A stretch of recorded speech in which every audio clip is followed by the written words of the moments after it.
TSN's Motoring 94 is brought to you by Quaker State. Quaker State, one tough motor oil. And Midas. For brake, exhaust, suspension, and steering service, trust your car to Midas.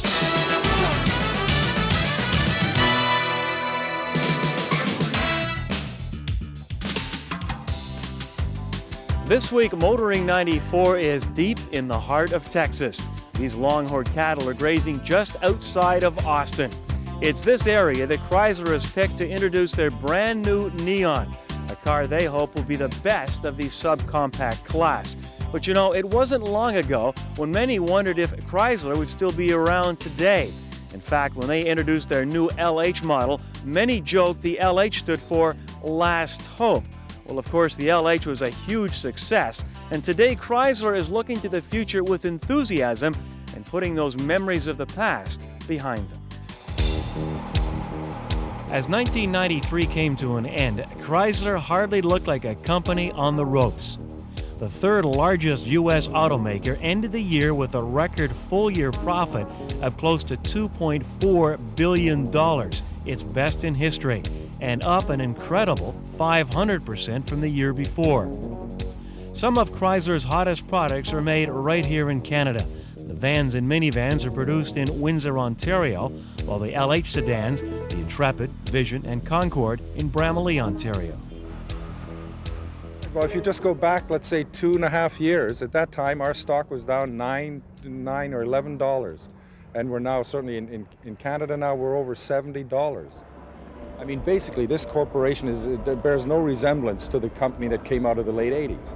As Iacocca said, we had to cut $1 billion a year out of this corporation. We've been doing that for the last 4 years. White-collar workforce, and even in Chrysler Canada, we're down 30%. So we're a lean, very, very fast-moving organization. What we didn't touch was our product plan. That $16 billion product plan was intact all through that time. And as I said, again, a lot of the analysts weren't aware of that. Once we got that tech center going at Auburn Hills, we were able to come in with some really innovative and very, very striking designs, as you can see. We've got some very talented, young designers, and led by Tom Gale, of course, who's our head of our design studios.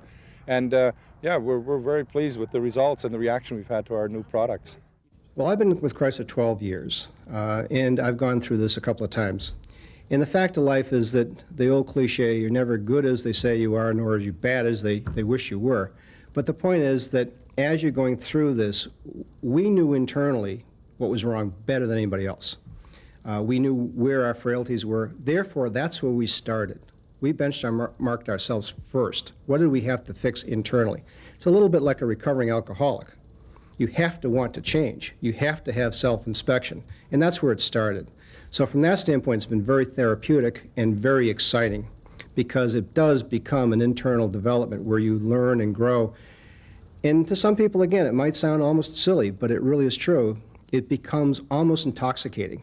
As you start to do this and it starts to work and you start to get excited, it builds on itself. This year's Detroit Auto Show saw the North American debut of Chrysler's newest entry into the subcompact market, the Neon. We really wanted to make a small car that wasn't small. And we created that with the cab forward design. It has 104 inches of wheelbase. To put that in a relative relationship, that's as big as the Dynasty that we used to have. The overall length, however, is relatively compact at about 171.8 inches, which gives it easy maneuverability and parking. By moving the wheels to the quarter, you maximize the people space in very simple terms. We then built in things like dual airbags, driver and passenger standard, so they have the safety feature. We put in a larger engine, 132 horsepower, versus the traditional 85 to 88 horsepower, for that responsiveness, not only just for fun to drive, but also active safety. And then we put in large doors. The rear door of this car, even though it's a subcompact, is larger than a Taurus or a Sable. The point that we're trying to get to is not whether a car is made in North America or Europe or Japan or South America. The point is that we believe you have a good car or you don't. And we believe we have a good car. What people may not be aware of is that this small car market, this what we call subcompact, in Canada accounts for something in the order of 64% of the total car market in Canada. You mentioned the minivan and the Jeep. You know, Chrysler, I don't know, resting on your laurels, but you hung out with those for a while. You could have done the same with the LH, but you've come right out again with a brand new car. Is that a risk, or is it? No, not at all. In fact, you'll find by, I guess, in another year or so, the LH will be our oldest model. We have literally, in the last several years, we have stayed on track. Every 6 months, we've come out with a totally new model. So by the 95, late 95, when we come out with the NS, by that time, we'll have replaced our entire product line. And as I say, next year, we're coming out with our third generation minivan called the NS, and stay tuned, because believe me, that's gonna maintain our market leadership, no question about it. It's a sign of confidence too, isn't it? Absolutely, yeah. I mean, there's a total change in attitude amongst the people within our corporation. I mean, it's a dynamic young group, and we react quickly, and we're confident we can take on anybody anywhere in the world now in the automotive business. Is it fun going to work again? Absolutely. It's a heck of a change from a few years ago when we were all a bit nervous, no question about it. But nowadays, yeah, the confidence, I'd like to stress it's not an arrogance, but there is a confidence that, we can compete, and we're proving it with our products. Whenever you introduce as many new cars as we do, when not one part carry over, you just build the car from new. You'll have some few glitches. Recalls are positive. If there's something wrong with the car, recall it. Don't leave it there, and don't let the people be unhappy with it. The handling characteristics are also well above average. Only when you exceed the limits do you run into terminal understeer.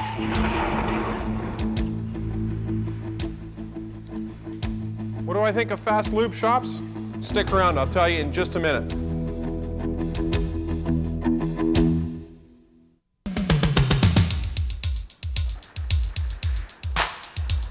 Test Drive with Graham Fletcher. This week on Test Drive, we look at the 1994 Saab 900. Now, earlier this year, we awarded this car our Family Car of the Year award. At the end of this test drive, I think you'll have a good understanding as to why it got the award. The Saab 900 is new from the road up, the new platform coming from a European GM called the Calibra. While the new shape is definitely more aerodynamic and certainly more contemporary, the car cannot be mistaken for anything but a 900. Saab have always been at the forefront of automotive safety engineering. Indeed, as far back as 1972, they had side impact members in the doors. For 94, safety is again top of the list. You get dual airbags, ABS, a roof that will support 3 times its own weight, and the really neat part, self-repairing bumpers. If you crunch these things at up to 8 kilometers an hour, they will return back to their original shape. Under the hood is a first for Saab, a V6. As with the platform, GM's European affiliate supply this new engine. The V6 is a narrow-angle configuration that uses an asymmetric valve train. This setup makes the engine one of the most compact multi-valvers in the world. Power is rated at 170 horses and 167 pounds-feet of torque. Despite the numbers, the performance off the line is a little sluggish. Only when the engine comes on cam, which is about 3,200 RPM, does the car begin to show its true colours. Out on the highway where the revs are up, there is never a lack of punch. Matched with this engine is a 3-mode 4-speed automatic. The 3 modes are normal, sport and a special winter setting. The winter mode locks the transmission in 3rd gear to minimise wheel spin when you pull away. Add to this a sophisticated traction control system that shuts down the engine power when wheel spin is detected, and Old Man Winter need not be feared. The brake system uses 4-wheel disc brakes with a standard Bosch anti-lock system. During the brake test, we stopped the 900 from 80k in just 112 feet. The stops were always straight and fade-free. The nice part about the system is the fact that the ABS allows the driver a little latitude before intervening. In the suspension department, the Saab comes with McPherson struts up front and a beam axle in rear.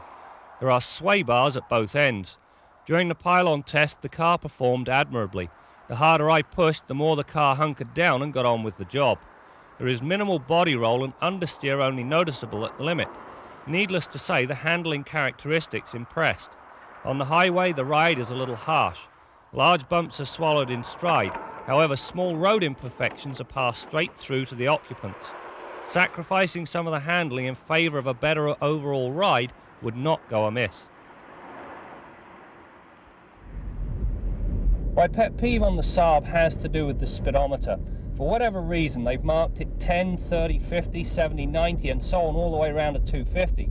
At first glance, what's the big deal? The big deal is most of the speed limits we're expected to obey are 40, 60, 80 and 100k. It would make much more sense to me to mark the speedo in the most commonly used speeds.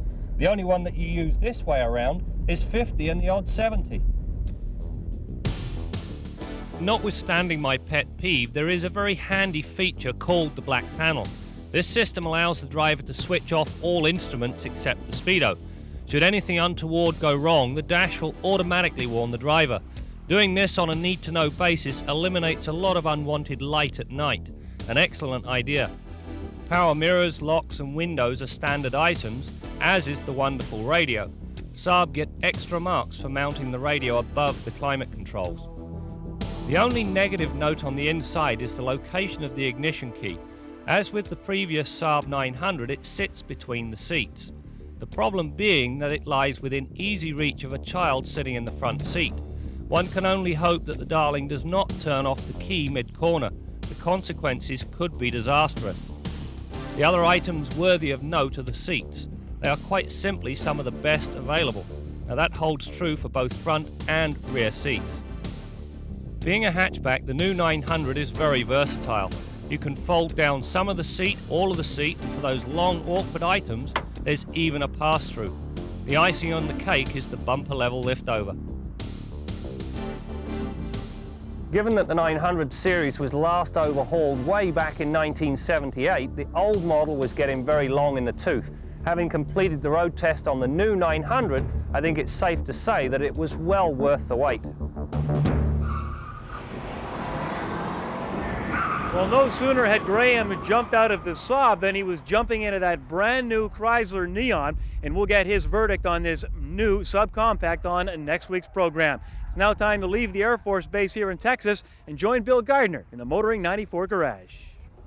You know, Brad, I think these fast lube shops are just a great thing, and I actually encourage my customers to take their vehicles through them on a regular basis. But what I tell them is to take the vehicle into the lube shop just prior to bringing it into me for the rest of the service, because I want to verify that in fact these guys did hit all the grease fittings, they did check all the fluid levels, etc. Now, if you've got a simple vehicle like a Ford Tempo, for example, there are no grease fittings, so you really can't go too far wrong lubricating and changing the oil in a vehicle like that.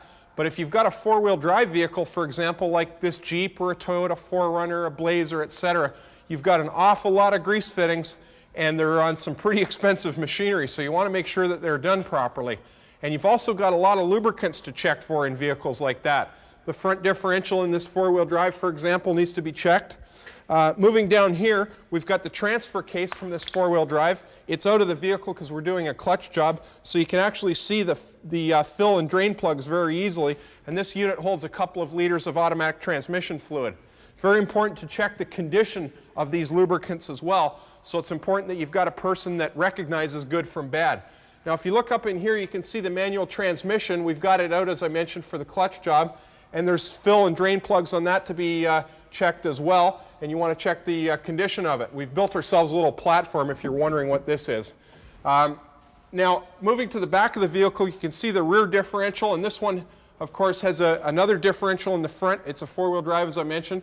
And both of these units need to be checked for lubricant level and condition, because on a four-wheel drive like this, it's not uncommon for this unit to actually be submerged in muck or water, and that lubricant can become milky and contaminated. If you recognize that, then right away it needs to be changed before that damages any of those expensive parts. So make sure that whoever's doing this kind of work on your vehicle knows what the heck they're doing and is doing all these. And I suggest that you familiarize yourself with your own vehicle. Go through the owner's manual, talk to a mechanic, buy a shop manual, figure out all these particulars of your vehicle. You may not want to do this messy work yourself, but at least you'll be able to verify that the people you're paying to do it are doing it right.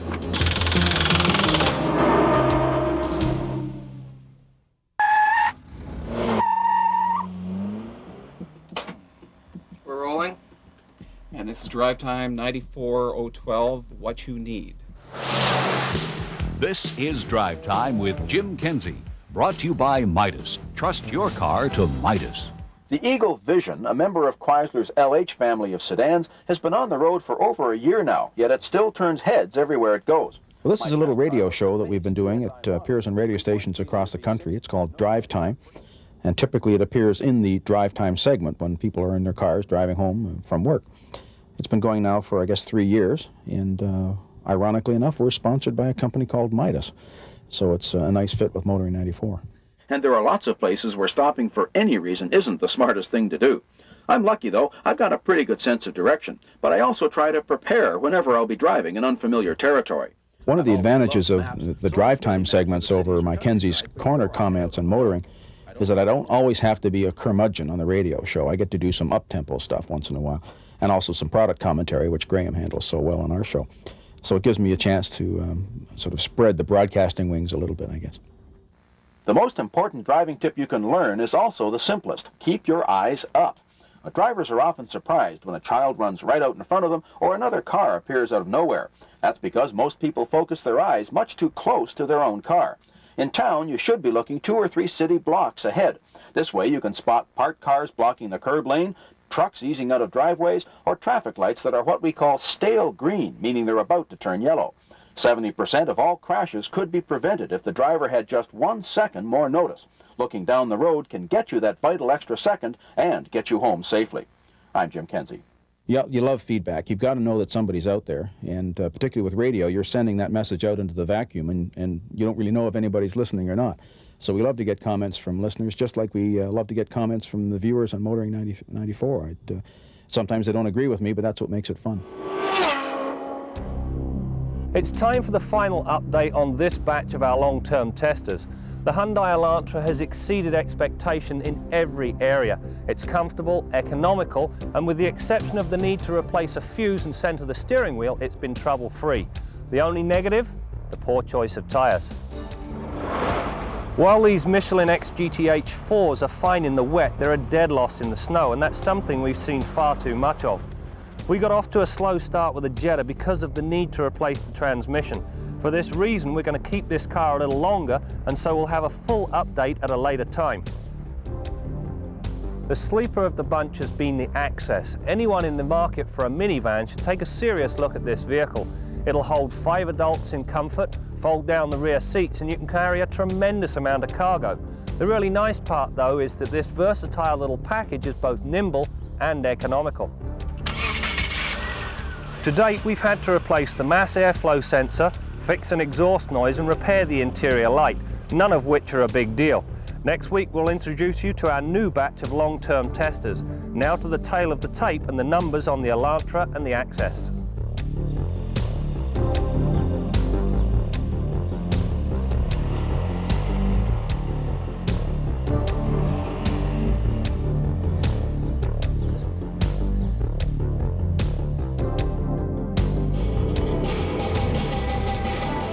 At this year's Detroit Auto Show, Volkswagen pulled the wraps off their version of the future. To the surprise of many, their vision was a reflection of the past.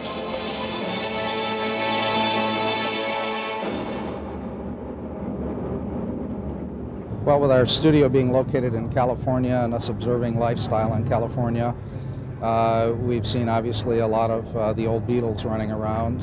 Fixed up, there's still a love for the Beetle. The staff felt it was a natural for a concept car. Although the car was a lot of work and difficult to design, I think the concept has turned out quite nicely. Following an icon is very difficult, and the Beetle definitely is an icon. If you parked in an old Beetle next to the car, it would be night and day between the two, but still we've captured the essence of the early vehicle. The interior is extremely spacious, much more so than the earlier vehicles. It handles quite well. You have great visibility in the car, and with the engines that have been dictated by Wolfsburg for it, there should be really good mileage and ecology and economy with the car.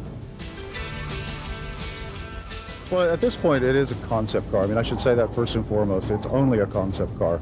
And we're testing the waters to get the public reaction, also your reaction. We want to hear from people. What do they think about this? There's a lot of money that has to be invested to produce a new automobile these days. And we obviously want to know what we're jumping into. It is designed to be produced. It's a totally producible car. We're totally enthused about the vehicle and hope the public accept it warmly, and we'll go from there. Our Midas tip of the week concerns shop manuals. You know, there was a day when you bought a shop manual so that you could do all your own maintenance and repairs. But today, you may want to buy a shop manual even if you're not interested in doing any of these operations yourself. But you'll be a more educated consumer and you'll be able to discuss repair and service operations with your mechanic. I'd strongly suggest that anybody concerned with good service on their vehicle buy one of these manuals. For example, these three on the end are dealer type manuals that you'd buy from the respective dealers, a Ford truck shop manual, Chev Celebrity, etc. These are $35 to $40 range, and keep them with the vehicle as a permanent record of your service. These two in the middle are professional type manuals by Mitchell. They're basically factory shop manuals that have been edited and made more user-friendly for people like myself. These ones on the other end are the type that you find in bookstores, $25 to $30 neighborhood, and they give you expanded coverage, for example, import and domestic, light truck, etc. There's an awful lot of good information in these manuals. They make good gifts as well, and I'd really suggest you get one and keep it with the car. If it saves you 1 hour of labor or one broken part over the lifetime of that vehicle, it'll pay for itself. That's your Midas tip of the week. Anti-lock brakes, friend or foe? My opinion when I come back on Kenzie's Corner. Kenzie's Corner with Jim Kenzie. A survey conducted by the insurance industry in the United States claims that cars with anti-lock brakes don't have any better claim frequency than cars without ABS. Well, how can this be true? We all know that ABS is the most important safety innovation since the radial tire. Well, are the numbers wrong? Well, let's remember, there are lies, damned lies, and statistics. We also have a survey from the Insurance Corporation of British Columbia, which proves that cars with ABS have in fact 17% fewer crashes. So there's obviously a problem here. What's the answer? Well, I think it's because ABS is relatively new in the marketplace. A lot of people don't really understand how to use ABS. And I have another survey here from France, which shows that people with just 1/2 day training on how to use the ABS system have 50% fewer crashes than people that don't know how to use ABS. So my suggestion is get a car with ABS, then get some training on how to use it. It could save your life. I'm Jim Kenzie. Well, as we heard earlier, Chrysler is very excited about their brand new Neon. We'll find out next week, among other things, if this vehicle can measure up to the other successful models like the Dodge Ram and the LH that have been released by Chrysler over the past couple of years. That and much more next week as we continue to bring you more stories about cars and the people who drive them. TSN's Motoring 94 has been brought to you by Quaker State. Quaker State, one tough motor oil. And Midas. For brake, exhaust, suspension, and steering service, trust your car to Midas.